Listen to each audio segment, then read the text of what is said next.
like to call the meeting of the Goldsboro Planning Commission to order at this time for our meeting tonight. Our first item on the agenda will be approval of minutes from the February 22nd, 2021 meeting. If I can have a motion to that effect, please. Make a motion that we accept the minutes as said February 22nd. Okay. I second. All right. Mr. Slater makes a motion to accept the minutes for approval as presented by staff, and that's seconded by Mr. Reed. All in favor of that motion, let it be known by stating aye. Aye. Opposed, same. Motion carries. Minutes are approved.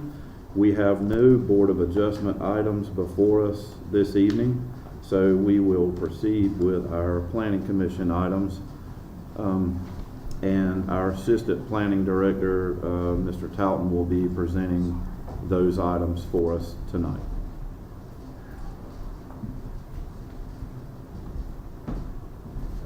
Sorry to be late. I was in the wrong building too.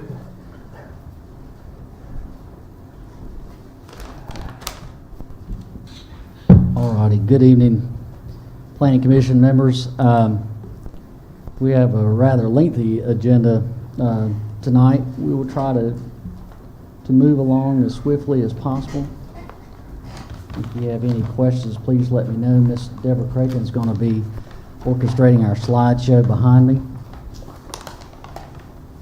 We'll begin by looking at our first rezoning request, Z121 Shannon View.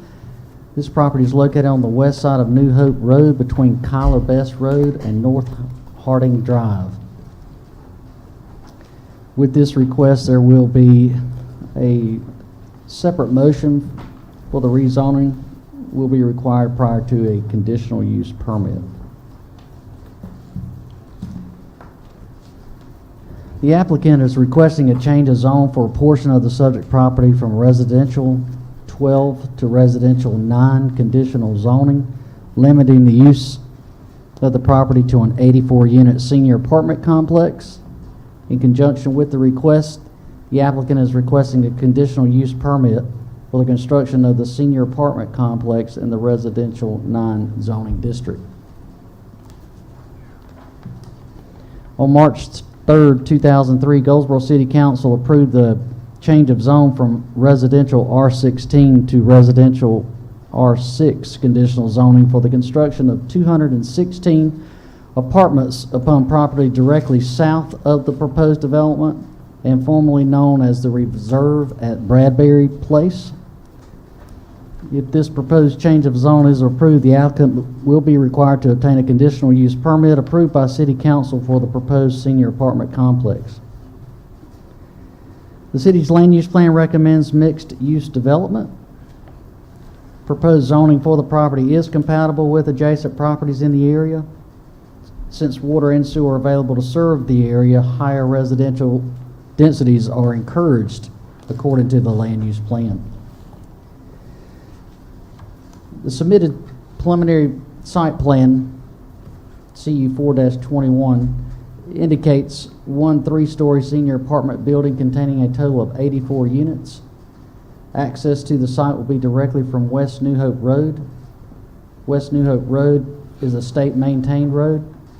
Officials with NCDOT have been contacted and are recommending that the access drive for the senior apartments align with Shelley Drive to avoid conflicting left turns off of West New Hope Road. Parking for the site requires 2 spaces per unit plus 0.5 per bedroom over 2. A total of 168 parking spaces are required. 84 parking spaces are shown on the submitted site plan. The applicant is requesting a modification of the city's parking requirement due to the fact that the North Carolina Finance Agency requires only 1 parking space per senior apartment unit. Sidewalks are required for the new development. However, the city's pedestrian facilities plan does not recommend sidewalks for the area. There's approximately 360 feet of road frontage along West New Hope Road and approximately 180 feet along Kyler Best Road. The developer will be required to install sidewalks or pay a fee in lieu of in the amount of approximately $9,864 to the city of Goldsboro. Interconnectivity has not been shown for the site.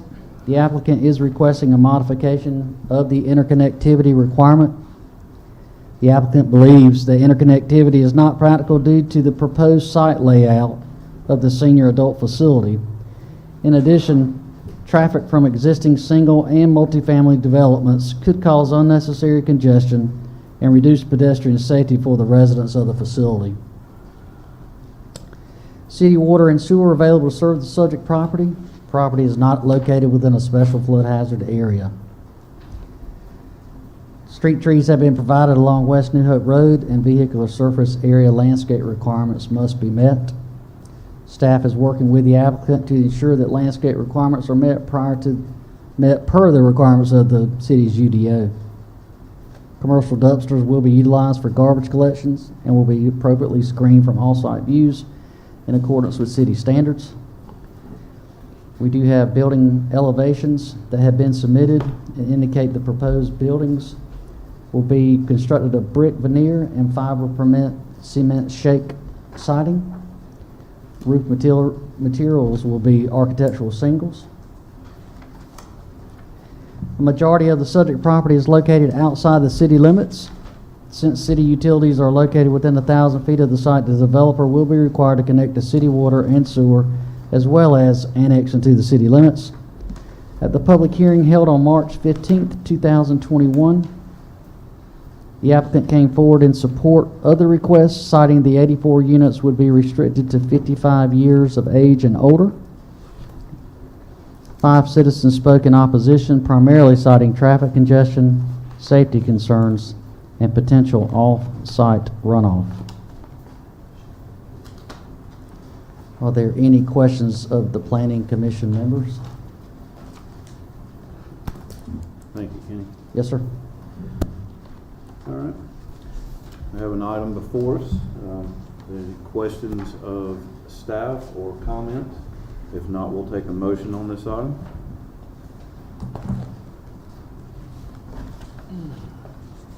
Do we have all the info we need? I mean, pretty much, you think? Yes, sir. In my mind, anyhow. From what I'm reading, yes.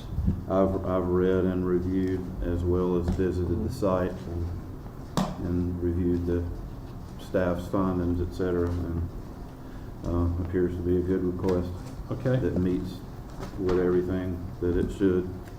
I put a motion forward to approve. Okay. Second. All right. Mr. Waters makes a motion to approve item Z121 as presented by staff, and that it is consistent with the City of Goldsboro's land use plan because multifamily dwellings are permitted as a mixed use land use, and that the rezoning request is reasonable because the proposed development is consistent with the city's land use plan for this site and is compatible with other properties in the area. And that is seconded by Mr. Slater. All in favor of that motion, let it be known by stating aye. Aye. Aye. Opposed, same. The motion carries, and the first portion of this is approved. Now we'll need a motion also for the associated conditional use permit, which shows on your agenda as CU 421, because as you know, we're handling these items separately now moving forward. So I'll need, if there's no comments or questions on that, I'll need a motion for that as well. So just do a motion on the CU 421? Yes, sir. If you choose to make a motion, or if any board member chooses to make a motion for, then I will add the Motion. necessities to the motion. I got you. Motion to approve. Okay. Second. Okay, Mr. Waters makes a motion to approve item CU 421. And that motion be allowed as a permitted, because multifamily dwellings are a permitted use in the R9 zone district, and the proposed multifamily development will be limited to 84 senior apartments for residents 55 years of age or older, and conditioned on item 1 approval, which we just had. And that motion will also be to include and approve the requested modification for the city's parking requirements from 2 parking places per apartment to 1 based on NCFA parking requirements for senior apartments, and approve the modification of interconnectivity due to the proposed site layout not being practical or safe for residents of the facility. That motion is also subject to staff approval of the lighting plan and staff approval of the landscape plan that's being worked on as we speak on this item. So that's the motion and the second. All in favor of that motion, let it be known by stating aye.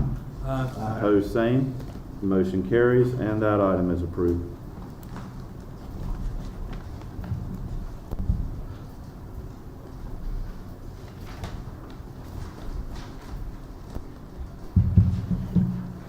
The next item on the agenda is Z2-21.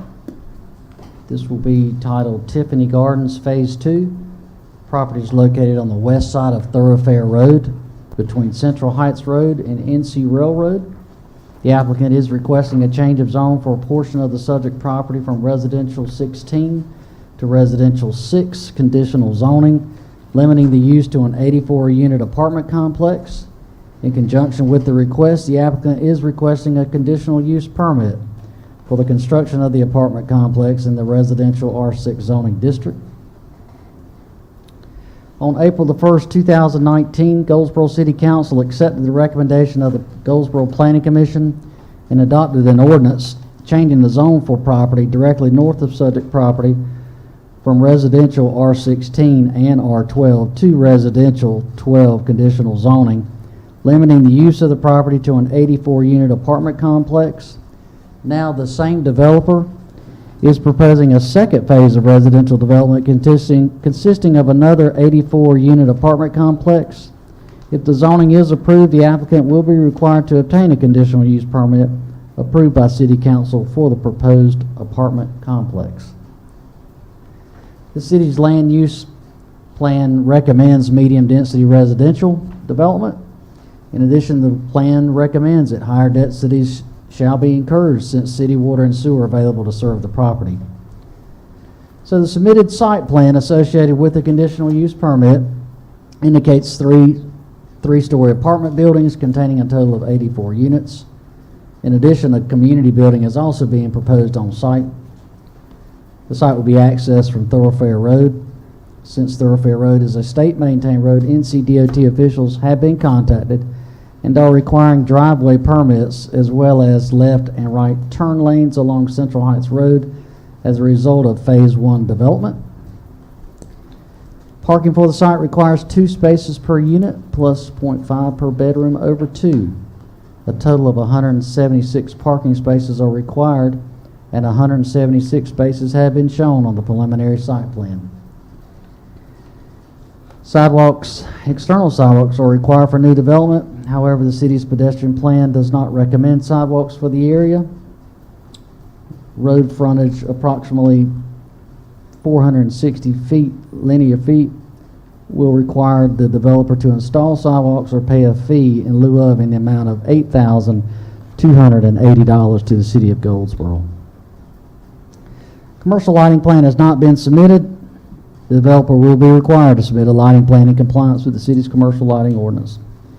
Interconnectivity has been shown west of the site as adjacent property is currently being developed for multifamily use. City and water and sewer are available to serve the property. The property is not located within a flood hazard area. Again, street trees have been provided along Thoroughfare Road and vehicular surface area landscape requirements must be met. Staff is working with the applicant to ensure that the city's landscape requirements are in accordance with the city's UDO. Again, commercial dumpsters will be utilized for garbage collection. They will be screened from all site views in accordance with city standards. We do have building elevations for this site as well. Be constructed of brick veneer and fiber cement shake siding, architectural shingles. The subject property is located outside the city limits. Since city utilities are located within 1,000 feet of the site, the developer will be required to connect to city water and sewer as well as annex into the city limits. At the public hearing held on March 15, 2021, the applicant came forward in support of the request, citing the project is a continuation of a previously approved multifamily project known as Tiffany Garden Phase 1. 4 citizens spoke in opposition, primarily citing traffic congestion, safety concerns, and drainage issues. Chairman, any questions? No, thank you. Thank you, Mr. Talbot. Does any member of the board have comments or questions of staff? If not, we'll take a motion on this item. I have two questions actually. Was anything set up as far as, was there ever a drainage issue for that area? That the complaint? I'm sorry. It says that the safety concerns and there was drainage issues according to the citizens. Was anything? Yes, sir. Interesting enough, Mr. Slater, what we're thinking about with this, the gentleman who showed up, they live in close proximity to Water Circle, which the subdivision was called Tiffany Gardens.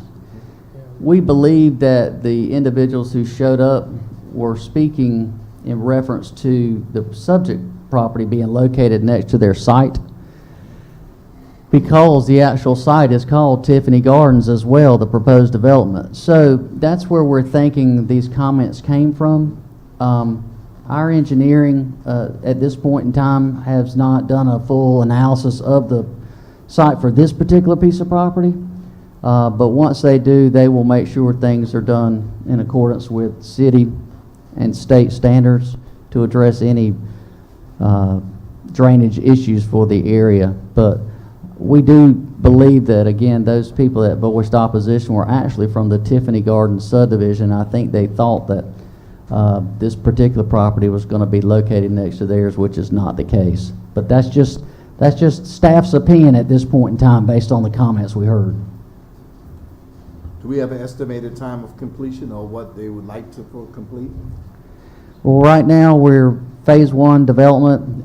We know that that's going to be taking place anytime. Phase 2, I'm assuming, would be probably beginning at in 18 months to this, after this date. Yes, sir. Good deal. That's all. Was any other opposition at all? 'Cause we don't know what any of them was asking. None? No, sir.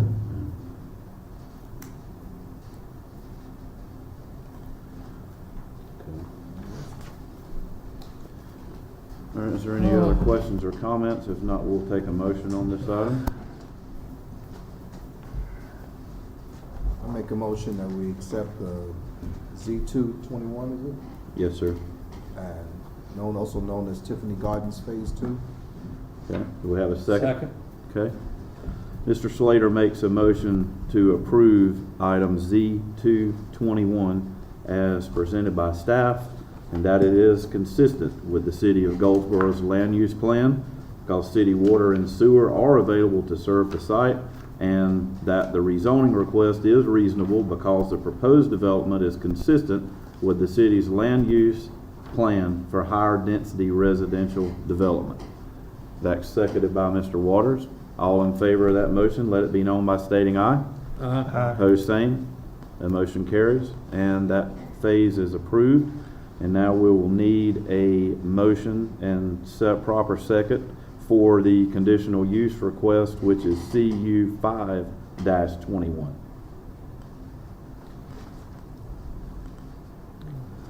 We have a motion and a second on that item. Motion to approve the second. Okay. Second. Okay. Mr. Waters makes a motion that we approve item CU 521 as presented to us by staff, in that multifamily dwellings are allowed as a permitted use in the R6 zoning district, and that the proposed multifamily development be limited to 84 apartments. That is also subject to staff approval of the lighting plan and a landscape plan that'll be worked out with the developer. All in favor of that motion, let it be known by stating aye. Aye. Opposed, same. The motion carries. Item's approved.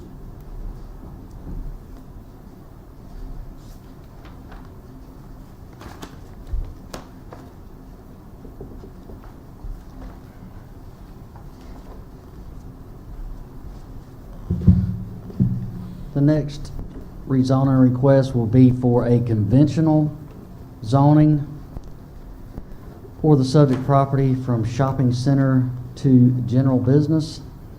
This property is located on the south side of Eastgate Drive between Mall Road and Casual Drive.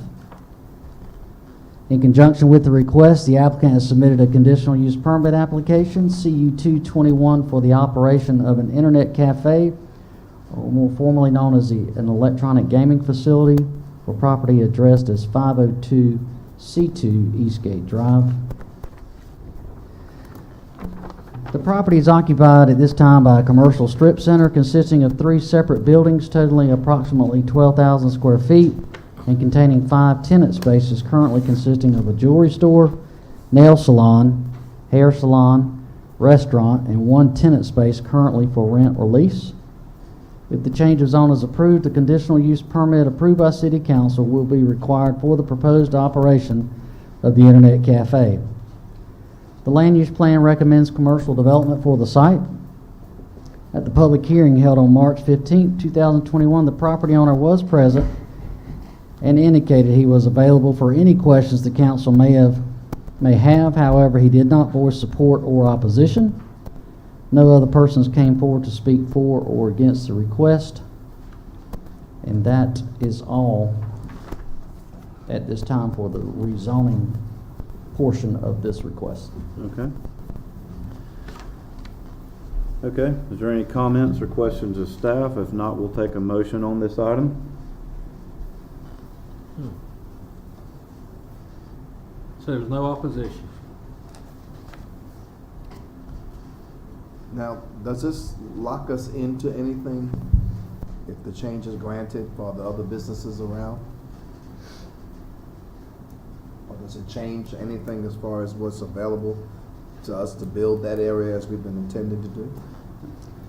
Well, I think that it would be important to remain consistent with the zoning designation for that area, in my opinion. Okay. And all of that property in that area, in order to maintain consistency, is already SC zoning.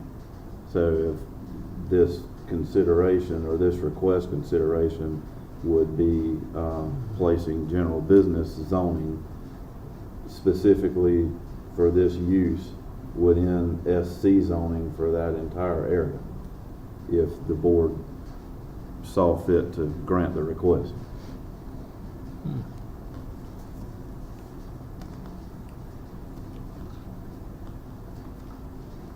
So that zoning would change the whole shopping center to SC, or it already, is that right? Just for that portion that you see on your map there, the site, the square I got you. area. Okay. Yes, sir. Because I was wondering how broad that would be. That was my question. Yes, sir. And to answer Bishop Slater's question, there probably would be a handful of additional permitted allowable uses for that area if it were to be rezoned to general business. And I think the intent of the shopping center zoning for that area, as it is applied to that area now, is to limit the use of the area to the things that SC does allow, which is why it was deemed shopping center zoning and not general business zoning. I think in the infinite wisdom of those before us, that came before us, that laid out that plan for that area. Because it's our intent to continue having that as a shopping area, to continue that way, right? Mm.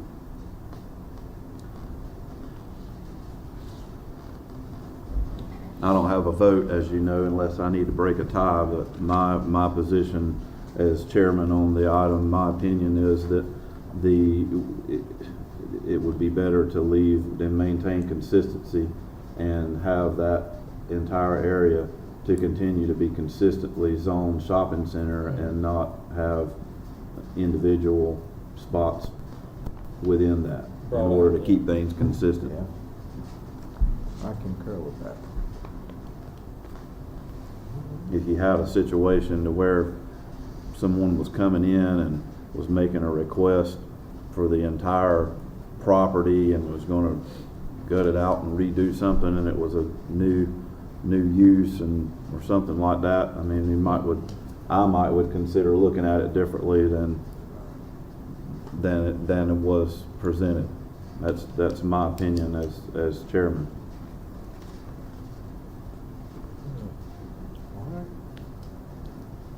But the board will need to we'll need a motion and a second as the board sees fit.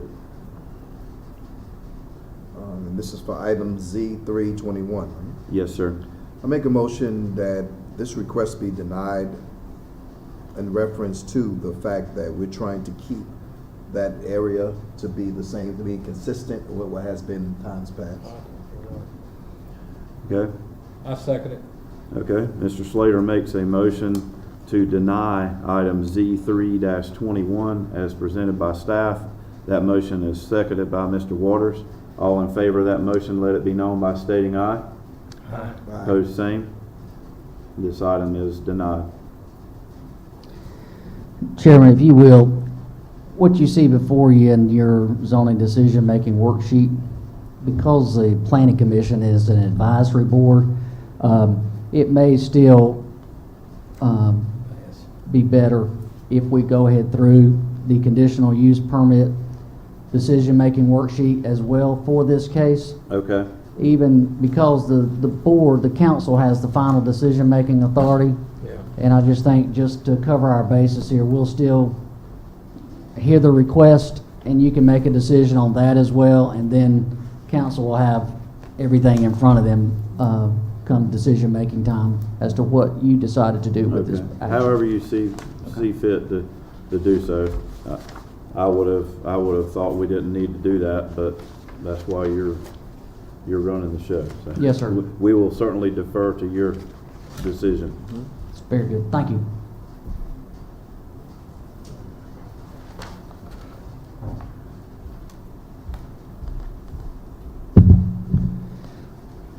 And as has been pointed out in a couple of our meetings past, and just in case somebody might have missed one, that we're trying to bring consistency to what we do with procedures, which is why we're doing a separate motion for the conditional use versus the rezone. And there's been some effort in recent times to make sure that each municipality within the state is handling procedures and such as this the same, to make it easier for developers and people that might be making a similar request in one end of the state to expect and be able to prepare for the same procedures in different municipalities. So that's, some of this stuff is sort of a learning curve for us, the way we've done things all through the years, and why we're reading some extra wording and things to help staff accommodate staff to help make all this become uniform, not only throughout the city and comply with our UDO, but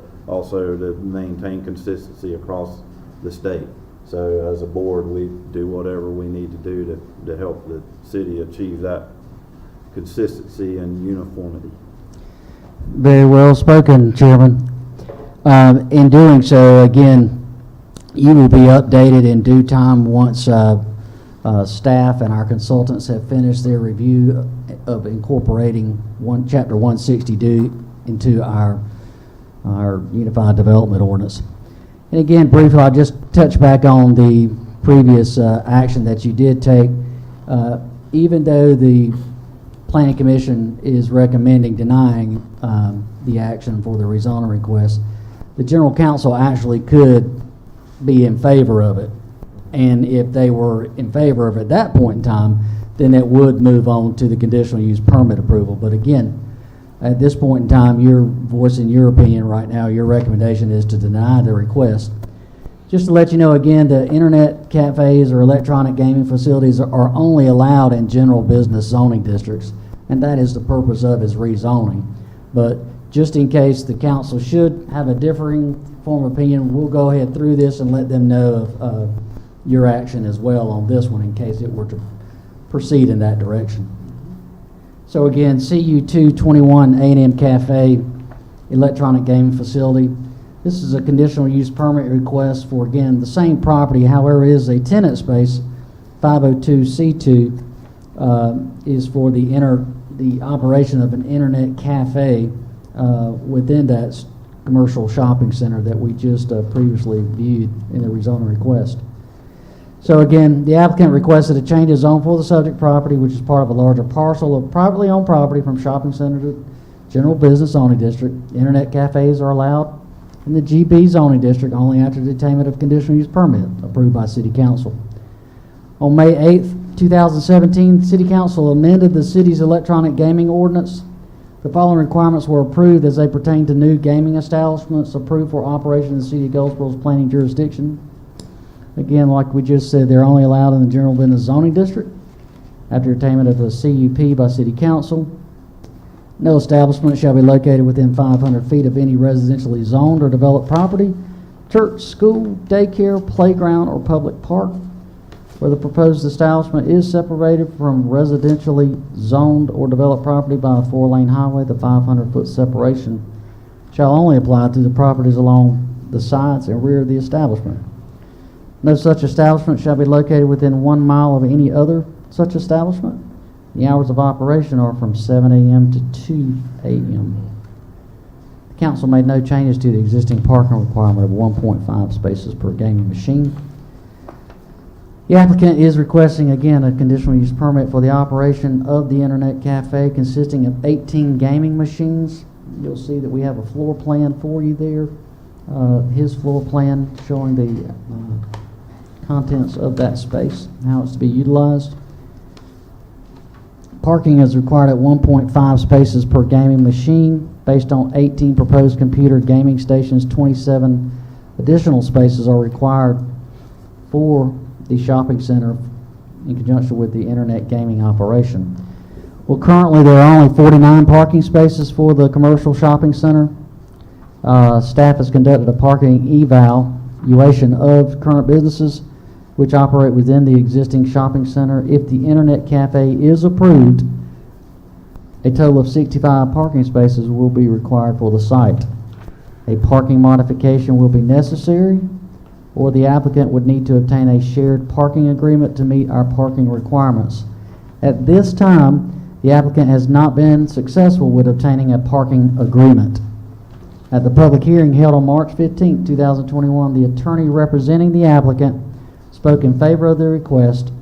No other persons came forward to speak for or against the request. If you have any questions, please let us know.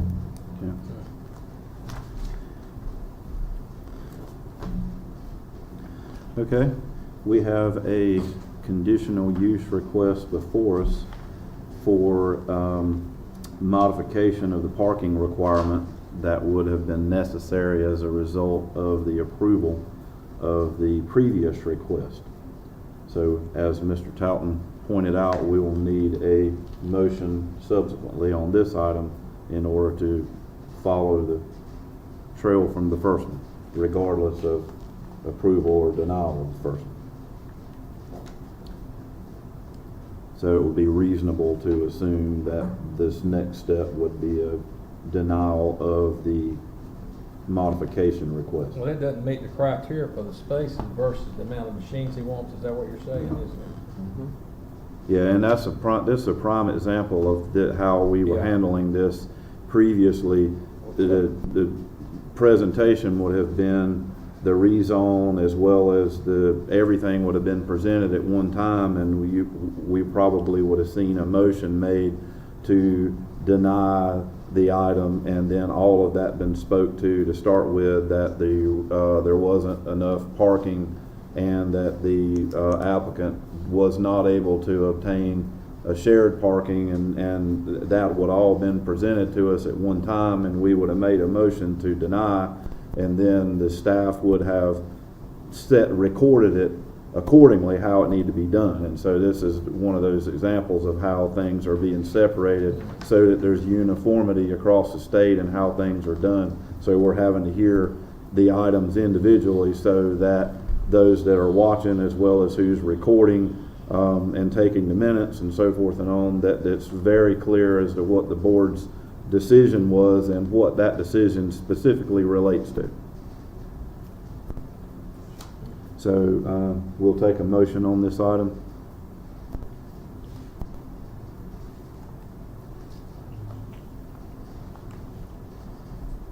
Make a motion to deny. Okay. We have a second? I'll second it. Okay.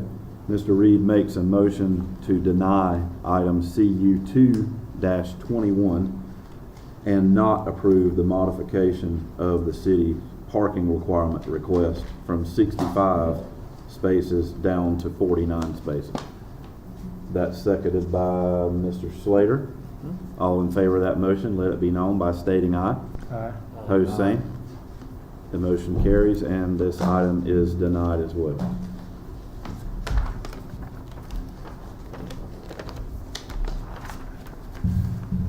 And thank you for your patience. Last but not least, we have a conditional use permit request for an 80-unit apartment complex. This property is located on the north side of Kyler Best Road between Oxford Boulevard and Glenda's Drive. The applicant is requesting a conditional use permit for the construction of an 80-unit apartment complex located in the R9 residential zoning district. According to the city's UDO, multifamily dwellings are permitted use in the R9 zoning district. However, a conditional use permit approved by City Council is required for the construction of the apartment complex. In November 2016, Goldsboro City Council approved site and landscape plan for the construction of 50 senior apartments directly west of the subject property and formerly known as the Kyler Springs Senior Living Community. At this time, the property is mostly woodlands. The submitted preliminary site plan indicates 4 three-story apartment buildings containing a total of 80 units. In addition, a community building is also being proposed for the site. The site will be accessed from Kyler Best Road. Since Kyler Best is a state-maintained road, NCDOT officials have been contacted and are requiring driveway permits as well as left and right turn lanes along Kyler Best Road. Parking for the site requires 2 spaces per unit plus 0.5 per bedroom over 2. A total of 169 parking spaces are required, and 169 spaces have been shown on the preliminary site plan. Submitted site plan shows 5-foot wide external sidewalks for the site. However, the developer has requested to pay a fee in lieu of in the amount of $8,280 since the area is not recommended for sidewalks according to the city's recommended pedestrian plan. A lighting plan has not been submitted, however, one will be submitted, and staff is working with the developer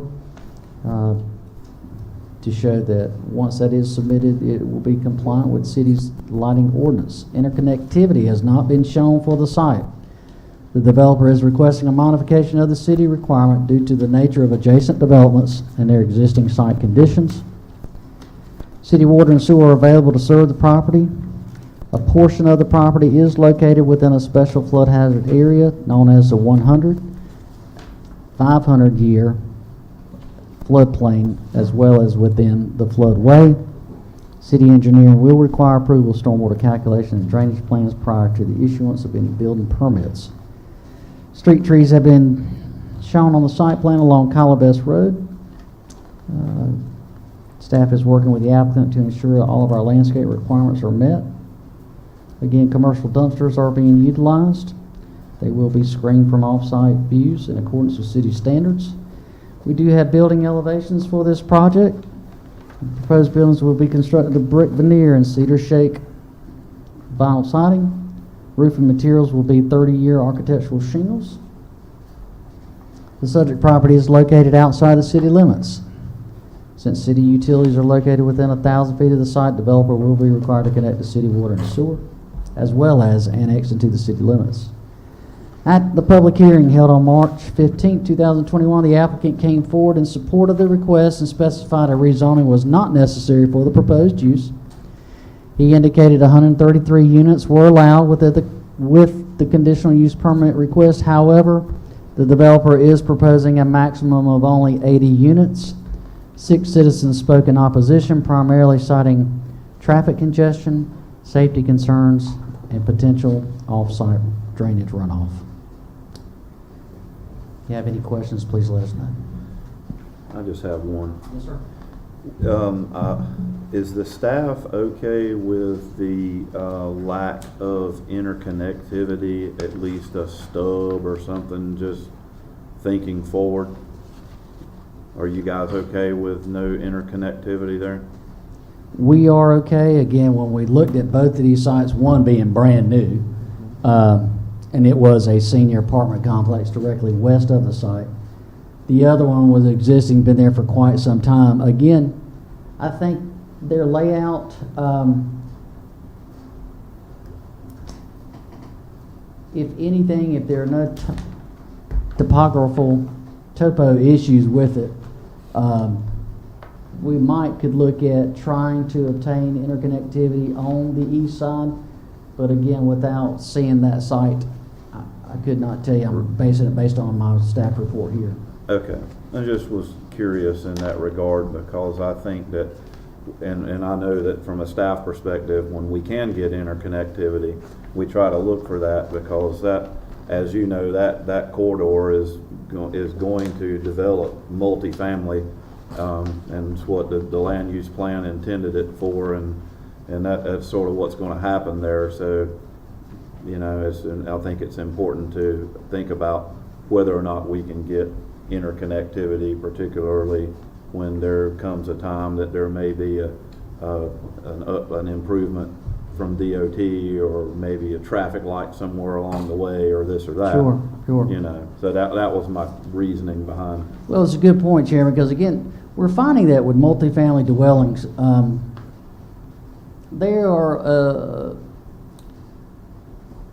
they're unique in that they do have a lot of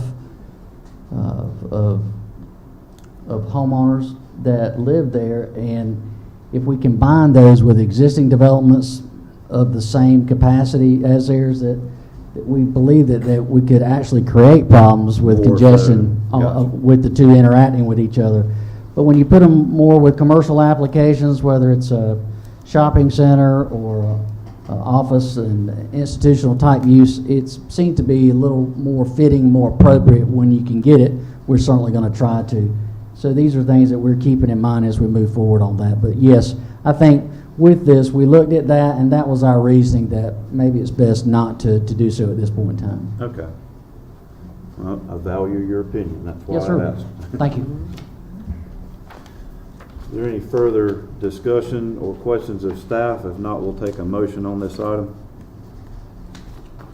So I want to be sure I'm right. So on both sides, we already have apartment complexes on both sides? That is correct.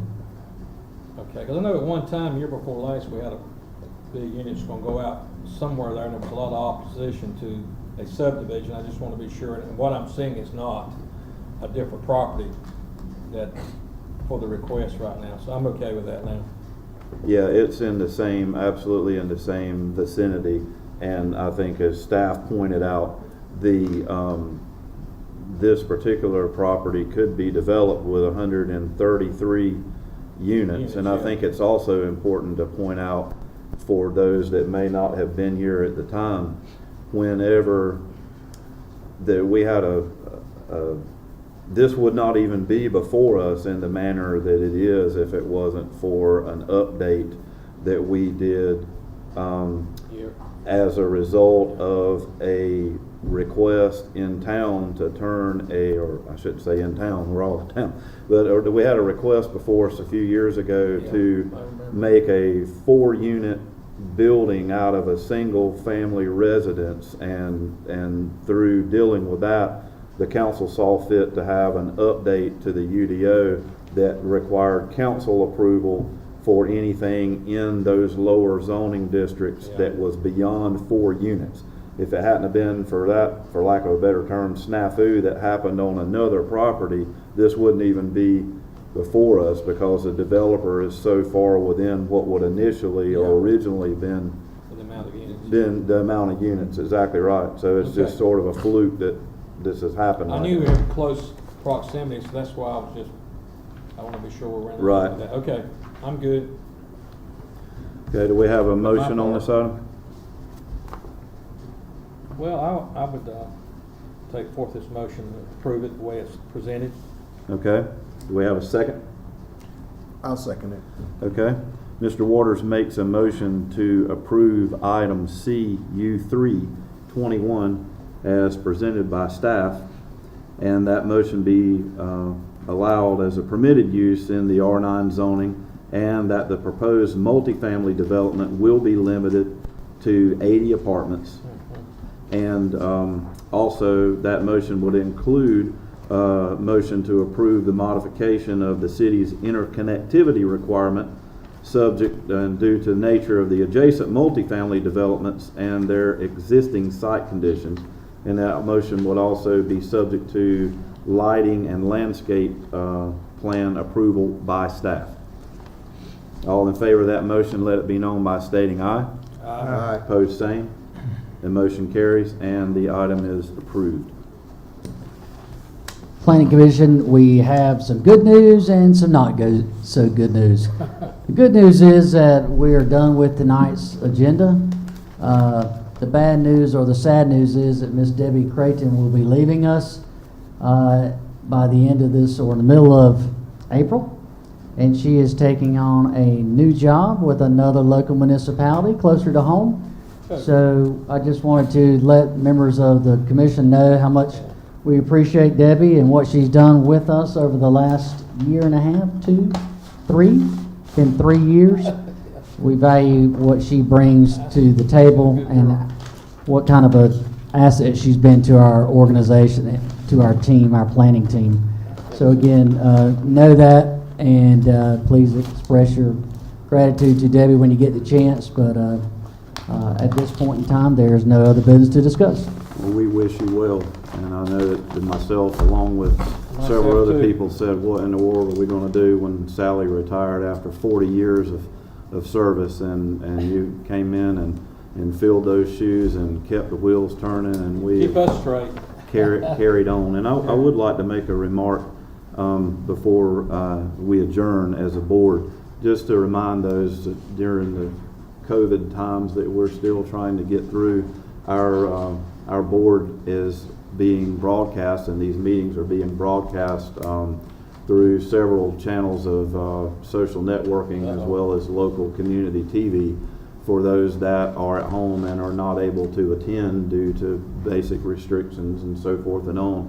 So I take the time to point out to those that may be watching, as Mr. Touton alluded to earlier, the Goldsboro Planning Commission is a recommending authority, which means that we are appointed by the City Council to hear items that are brought before us for zoning and conditional use, and we review site plans and things of that nature.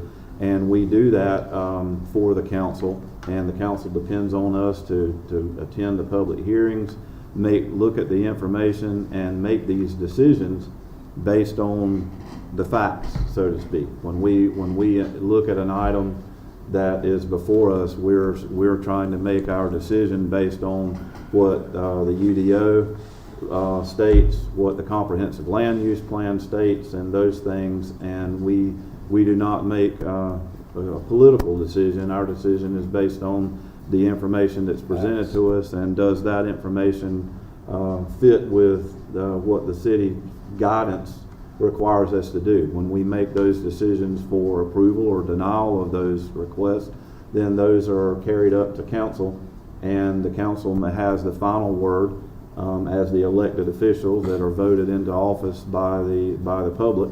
And what happens with those items once we pass those up, our elected officials and their wisdom and the support of their constituents' wishes is what happens with those items moving forward. So I think it's important to say that. And I also like to point out that whenever during this time you don't see us as a planning commission in attendance at the public hearings because of COVID, but we are watching those public hearings when they're live. It's just instead of being in a seat in the audience like we traditionally are, we're at home or wherever we may be to watch those public hearing items, and we also have an opportunity to go back and watch them again if need be, and be sure that we understood the concerns that are brought forth during the public hearing. We as a board do listen, and we hear everyone's opinions and concerns.